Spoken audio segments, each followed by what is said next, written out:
"Grandma, they're planning to take everything from you." The whispered words from my 8-year-old granddaughter, Emma, pierced through the quiet evening air like a dagger. I set down my book, my hands suddenly unsteady as I looked at the child perched on the edge of my floral armchair in the living room. "What did you say, sweetheart?" I managed, though my heart was already racing with dread. Emma glanced nervously toward the hallway, her small fingers fidgeting with the hem of her nightgown. "I heard Mom and Dad talking in the kitchen last night when I got up for water. They said you're getting too old to handle your money, and that they found someone who could help them get control of it all." At 71, I thought I was beyond shock. I'd survived the death of my husband Richard 3 years ago, navigated the complexities of inheriting his successful medical practice investments, and managed to maintain my independence in our family home in suburban Denver. Yet here I was, knocked sideways by a child's innocent revelation. "That sounds like grown-up business you don't need to worry about, Emma," I said, forcing a reassuring smile while my mind raced. "I'm sure there's some misunderstanding." But even as the words left my mouth, puzzle pieces began clicking into place.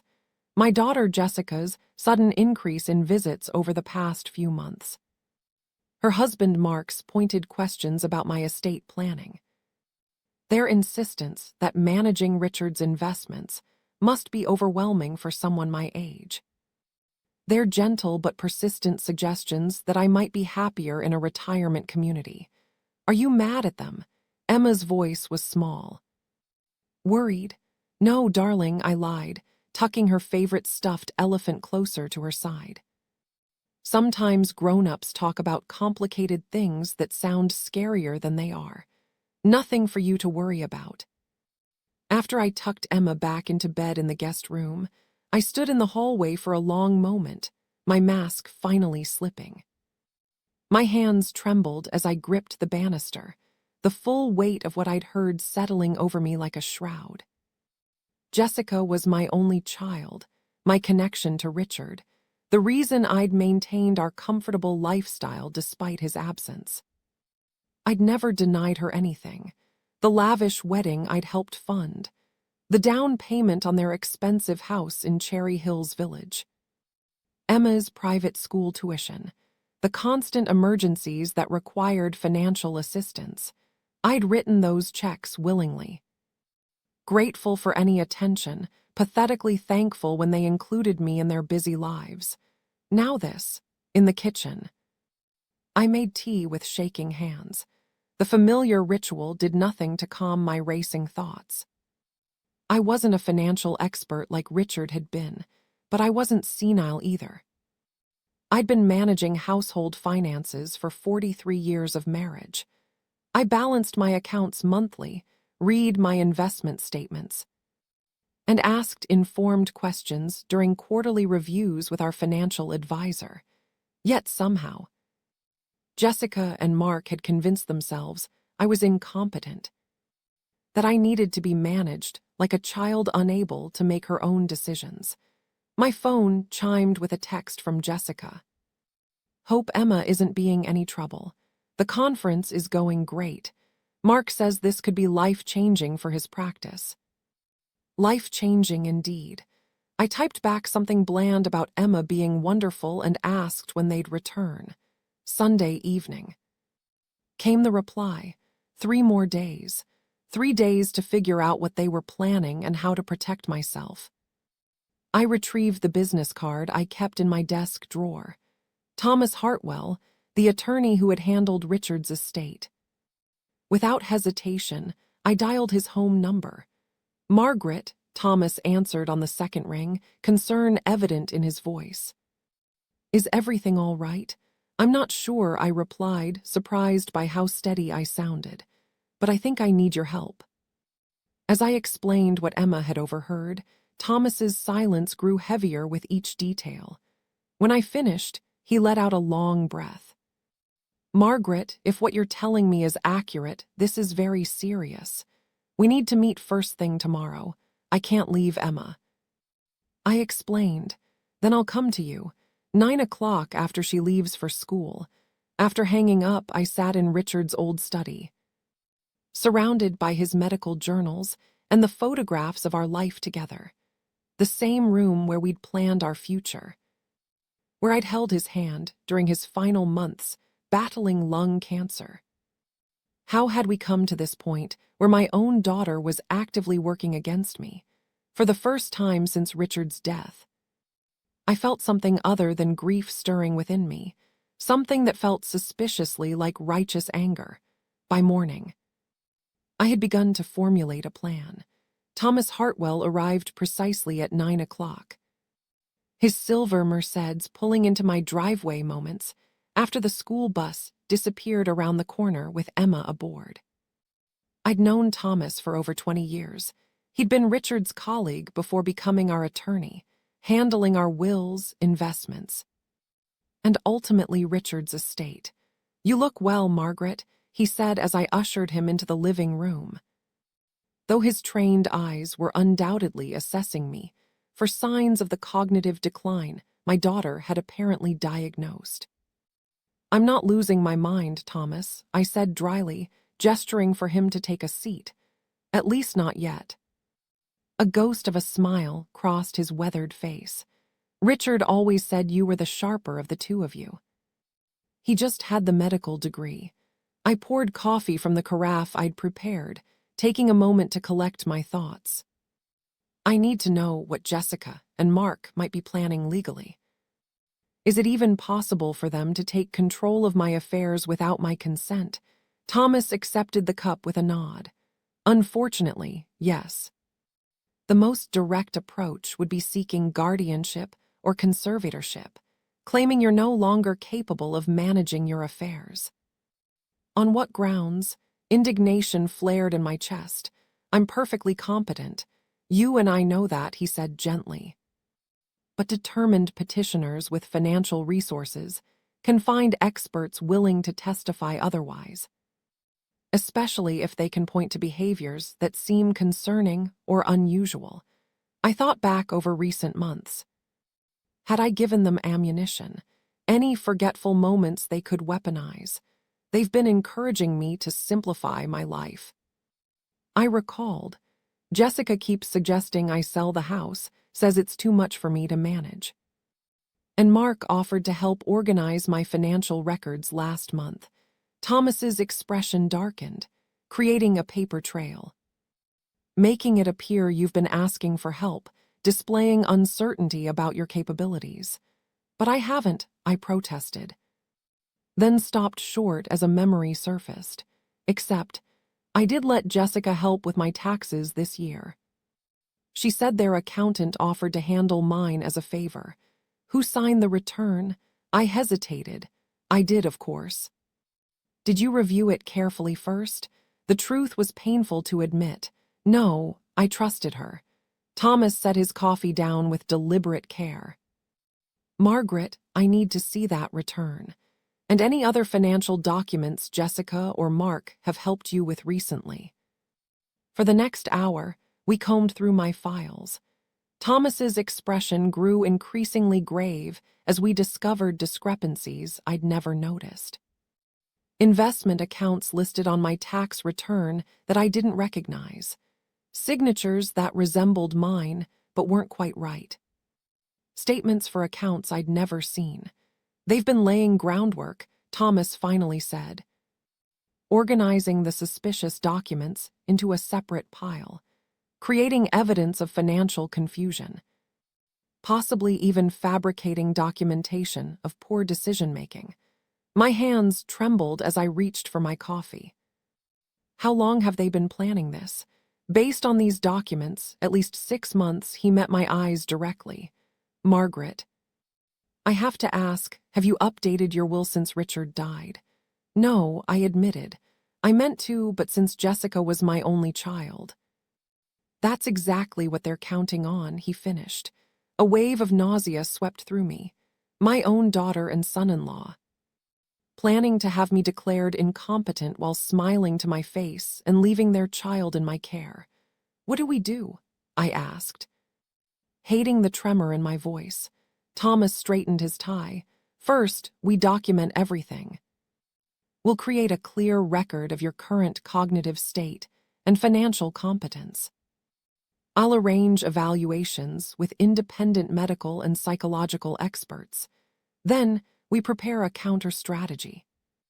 After Thomas left with copies of the suspicious documents and promises to return the following day with experts, I stood in my kitchen feeling strangely energized. The initial shock and hurt were transforming into something more productive: determination. I made 2 additional calls. First, to my bank, placing holds on all accounts requiring in-person verification for transactions over $500. Second, to a private investigator Thomas had recommended. Morrison Investigations, a crisp voice answered. "This is Margaret Chen," I said, using my maiden name. Thomas Hartwell suggested I call. "I need someone to track my daughter and son-in-law's activities in Phoenix." "What kind of activities?" They told me there at a medical conference. "I have reason to believe they're actually consulting with an attorney about seizing control of my assets." After a pause, "I can have someone on this within the hour. Would you like audio surveillance if legally possible?" I hesitated only briefly. "Yes. Whatever is legal and necessary." After providing Jessica and Mark's information, I hung up and looked around my kitchen. The same kitchen where I'd made Jessica's school lunches, where I'd taught her to bake Richard's favorite cookies, where we'd held each other after his funeral. How had we come to this? The sound of Emma's school bus arriving snapped me from my thoughts. I quickly cleared the table and composed myself. Whatever was happening with Jessica and Mark, Emma was innocent. She was also my most important consideration in whatever came next. "How was school, sweetheart?" I asked as Emma bounded through the door. "Great, we're learning about the solar system, and I got picked to be Saturn because I knew about the rings." Her excitement was infectious. Temporarily pushing aside my darker thoughts, "That's wonderful. Saturn is very special with all those beautiful rings. Can we bake cookies?" I told Sophia about your snickerdoodles, and she didn't believe they're the best in the world. "We certainly can," I agreed. Reaching for my apron, "Maybe we can make extra for you to share at school," as we measured cinnamon and rolled dough. I watched Emma's concentrated expression, so reminiscent of Jessica at that age. My granddaughter was the one pure thing in this mess. The one person whose motives I never questioned. Later, while cookies cooled on racks and Emma worked on homework at the kitchen table, my phone pinged with a text from the investigator. Subjects located at offices of Kellerman and Associates, specializing in elder law and asset management. Surveillance in progress, so it was true. They really were consulting lawyers about taking control of my assets. Emma's overheard conversation hadn't been a misunderstanding. I looked at my granddaughter, innocently working on math problems, then back at my phone. The final piece of my plan clicked into place. By Sunday evening, when Jessica and Mark returned, they would find something very different from the compliant, trusting woman they'd left behind.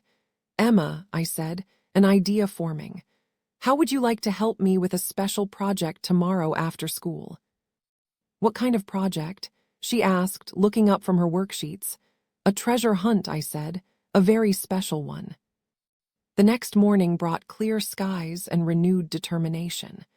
While Emma was at school, Thomas arrived with Dr. Sarah Martinez, a respected neurologist, and David Kim, a forensic accountant. For 3 hours, they evaluated me thoroughly. "You're scoring in the 97th percentile for your age group, Mrs. Patterson," Dr. Martinez finally said. "There's absolutely no indication of cognitive impairment. Your financial records are meticulous," added Mr. Kim. "Your investment knowledge is sophisticated, and your decision-making is entirely sound." Thomas looked satisfied. "We'll have official reports by tomorrow. Now, about your will." The new will was precise and unforgiving. Jessica and Mark would receive nothing. Instead, everything would go into a trust for Emma, managed by professional trustees, with Thomas's firm providing oversight until she turned 30. A separate educational trust would ensure her schooling through graduate school. I would retain complete control during my lifetime, with an independent panel to determine capacity if questions arose, removing any possibility of Jessica and Mark gaining control. "There's one more thing," I told Thomas as he prepared the documents. "I want to change the locks and install a security system today." "I can arrange that," he said without question. He'd reviewed the evidence, understood what we were dealing with. After the experts left, I had just enough time before Emma's return to begin the next phase. I moved through the house methodically, removing valuable items from their usual places.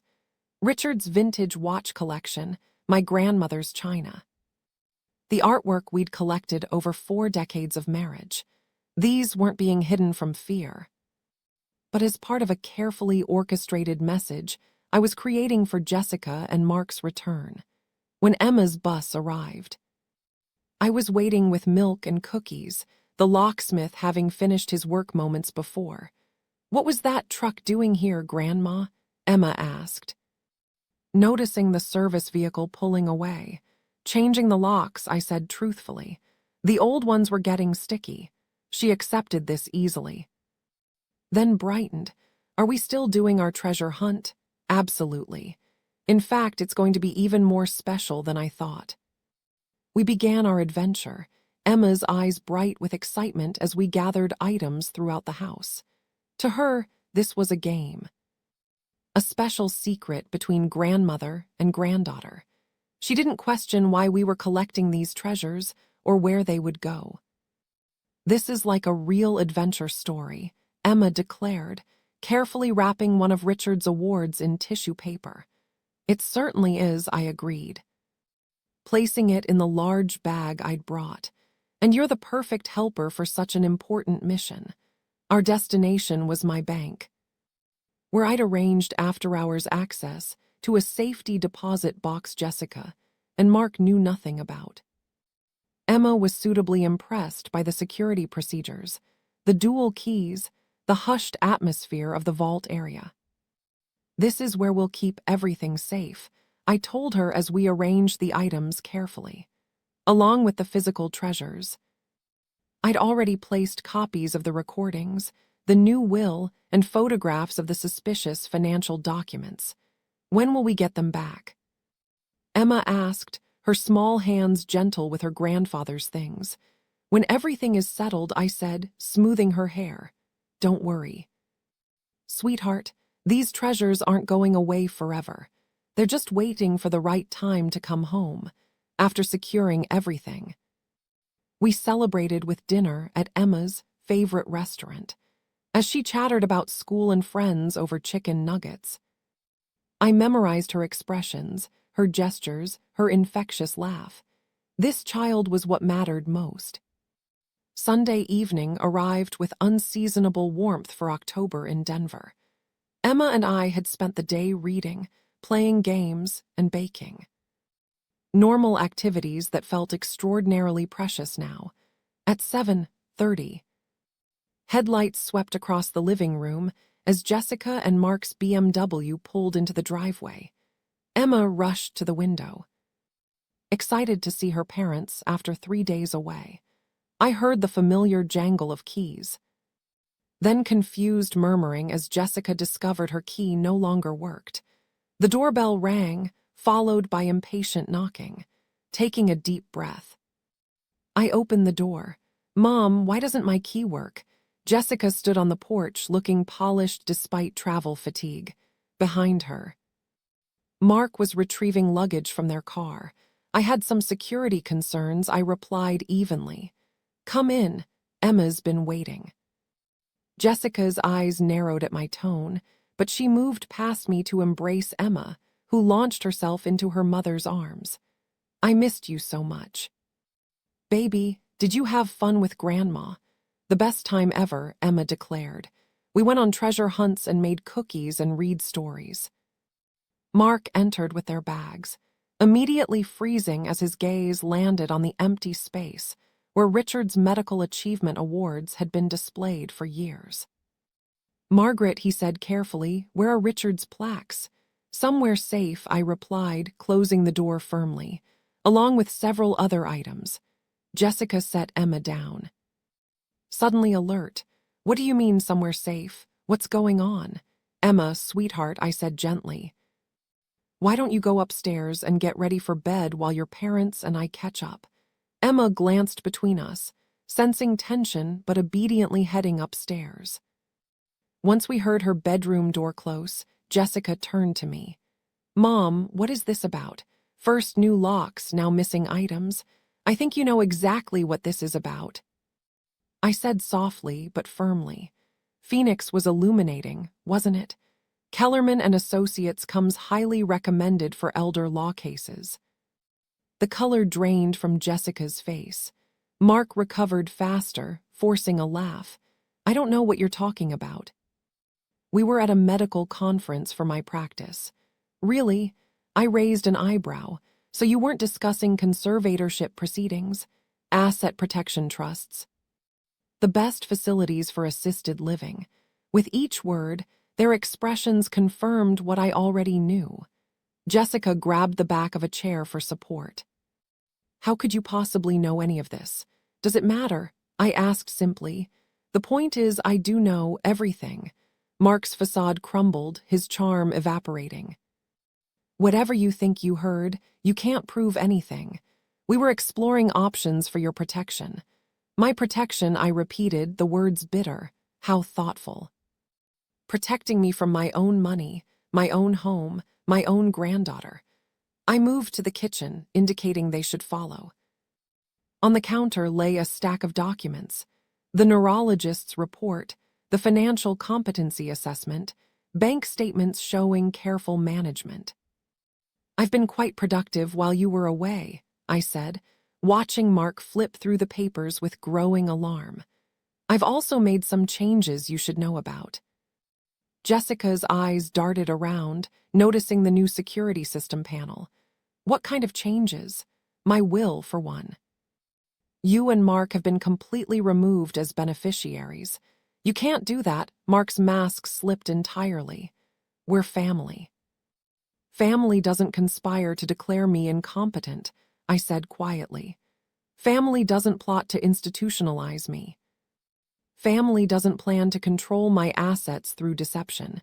We never, Jessica began. Don't. My voice was sharp enough to cut through her protest. Don't insult us both by lying. I have recordings, Jessica. Hours of recordings of you and Mark discussing your plans in detail. Philip's face went white.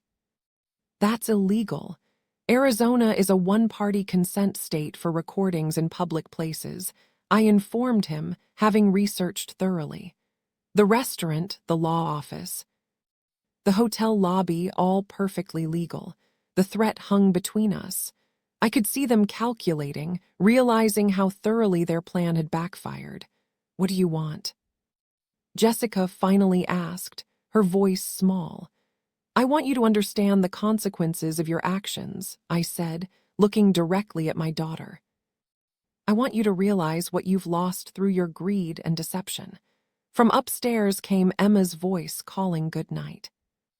All three of us immediately adjusted our expressions, the veneer of family normalcy sliding back into place. But beneath that surface, everything had changed. Emma appeared at the top of the stairs in her pajamas. Can I say good night to everyone? Of course, sweetheart, I called up. My voice warmed despite the ice in the room. She scampered down for hugs and kisses. Chattering about school tomorrow and whether I could pick her up for our regular Wednesday afternoon visits. Absolutely, I assured her.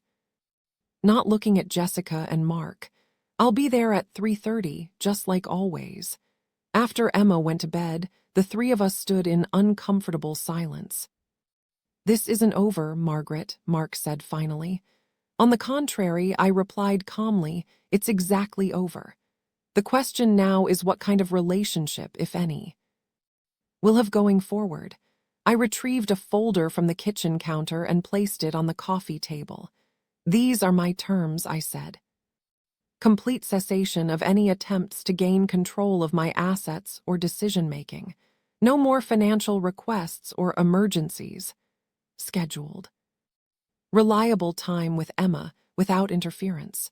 And complete transparency going forward. Jessica stared at the documents as if they were written in a foreign language. One more attempt to manipulate or undermine me, I continued. And I'll not only cut all contact, I'll ensure everyone in our social circle, including Mark's medical colleagues, knows exactly what you tried to do. This is blackmail, Mark sputtered. This is consequences, I corrected. You plotted to have me declared incompetent and institutionalized. Consider yourselves fortunate that my response is merely establishing boundaries. Over the following weeks, a new dynamic emerged. Jessica and Mark, chastened and clearly struggling with their reduced circumstances without my financial support, began to honor the boundaries I'd established. Our interactions were stiff and formal, but they occurred on schedule. Emma seemed to sense the change in family dynamics, but adapted with the resilience of childhood. Our Wednesday afternoons and weekend visits continued, filled with art projects, nature walks, and the kind of unhurried attention I'd always tried to give her. 1 month after their return from Phoenix, Jessica appeared at my door on a Tuesday evening, looking tired and somehow smaller than before. Mom, she said hesitantly, could we talk? Just us? I invited her in. Noting how she glanced around at the obvious gaps where valuable items had been, the new security system, the subtle but significant changes that marked the shift in our relationship. I've been thinking a lot, she began, settling into the chair across from me. About what we did, about what we almost did. I waited, neither encouraging nor discouraging whatever she might say. I know you won't believe this, she continued. Her voice barely above a whisper, but we convinced ourselves we were helping you, that you needed protection. From what? I asked gently. From getting older alone, from making mistakes, from people who might take advantage. She laughed bitterly. I realize now how that sounds. Given what we were planning, it sounds like you were the ones planning to take advantage, I observed. Tears began to flow down her cheeks. I know, God help me. I know, somewhere along the way we lost sight of who you are, of what you've always been capable of. We saw what we wanted to see. I studied her face, searching for manipulation beneath the apparent remorse. What I found instead was something that looked like genuine shame. I can't undo what we planned. Jessica continued. I can't take back the lawyers, the schemes, the betrayal of your trust. But I want you to know that every day since you confronted us, I've wondered how I became the kind of person who could do that to her own mother. And what conclusion have you reached? I asked. That I lost myself somewhere in trying to maintain a lifestyle we couldn't really afford, she admitted. That I put appearances and financial security ahead of integrity and family. We sat in silence for several minutes, the weight of her words settling between us. The treasures, she said finally. Emma mentioned treasure hunts, are my grandmother's things, are Dad's collections. Safe, I assured her. And they'll remain that way until I'm confident they won't be sold to pay for schemes or lifestyles. Jessica nodded, understanding the condition.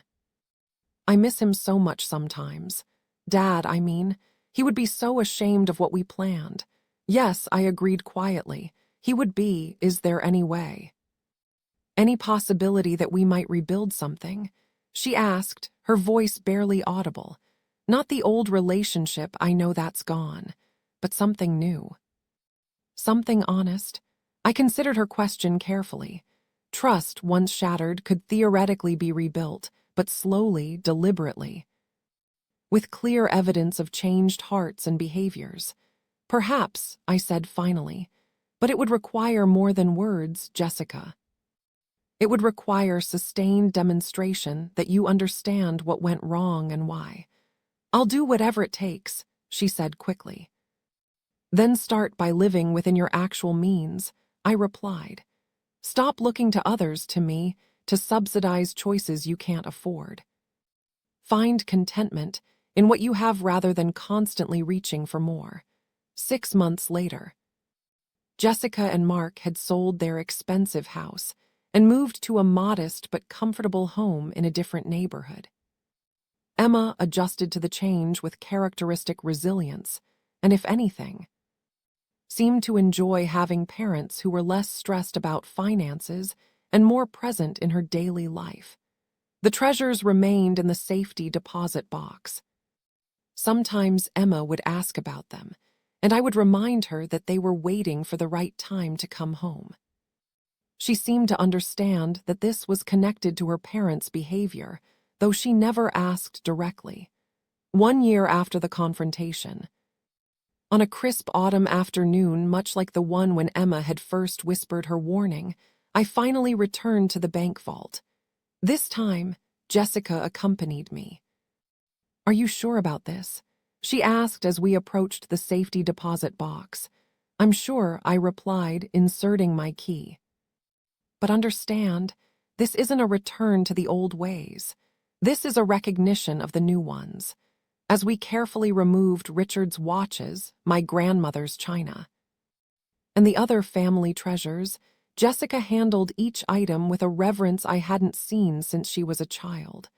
"I forgot how beautiful these were," she murmured, holding up one of Richard's vintage timepieces. "I remember him wearing this to my graduation. He was so proud that day," I said, watching her face soften with memory. "I want Emma to know these stories," Jessica said suddenly. "The real stories behind these things, not just their monetary value." "Then you'll have to earn the right to tell them," I replied, though not unkindly. As we restored the treasures to their places throughout my home, I felt a sense of cautious optimism.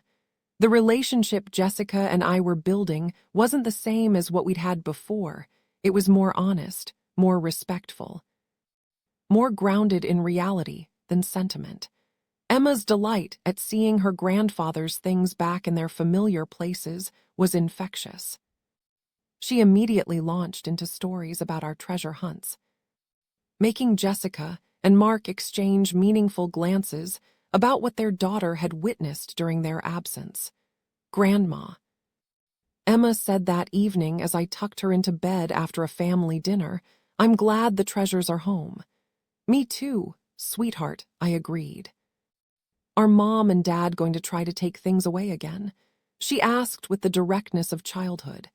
I smoothed her hair, considering my answer carefully. "I don't think so," I said finally. "I think they've learned some important lessons about what really matters." Emma nodded solemnly. "Good. Because I want to hear all the stories about Grandpa's watches and great-grandma's dishes when I'm older. And you will," I promised. "All the stories. And the treasures themselves, when you're ready for them." As I turned off her light and closed the door softly, I reflected on the journey that had brought us to this point. Emma's whispered warning had seemed like the beginning of a nightmare. But perhaps it had actually been the beginning of something better, a more authentic family dynamic built on respect rather than exploitation, honesty rather than manipulation. The path hadn't been easy.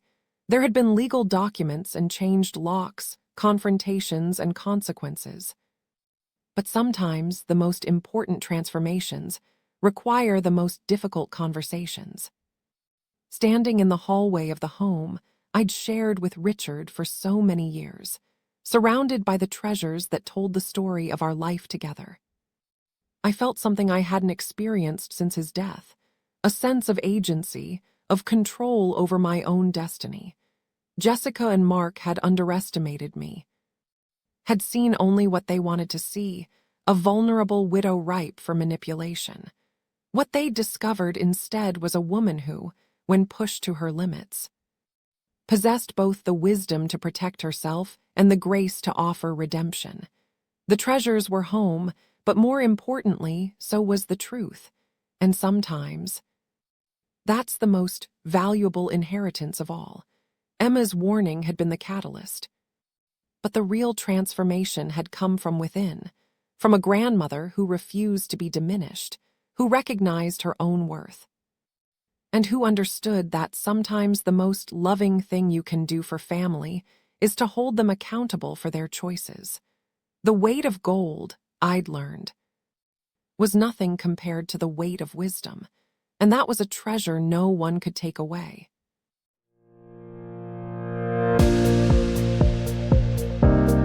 Thank you for watching, for listening, and for sharing this time with me. If you enjoyed this journey, please don't forget to hit that subscribe button so you don't miss the next story. Until next time, take care, and keep cherishing the chapters of your life.